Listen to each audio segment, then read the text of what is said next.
Hi guys, if you are also getting the same error while installing Kali Linux on VirtualBox, then to resolve this you just need to increase the number of CPU.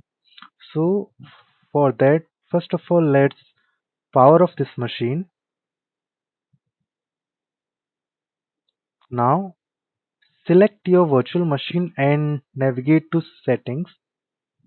Inside settings, navigate to system, then to processor.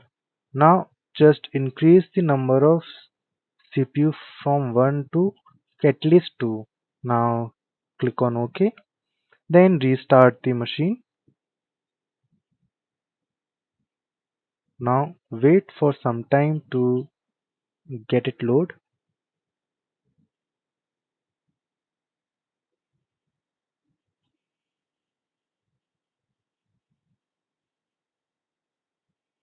Alright, now it has loaded.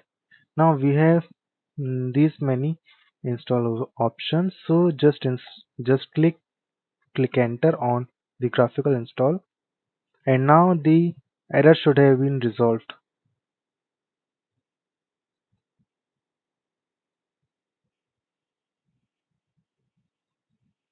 Alright guys, now the installation has again resumed because that error has resolved.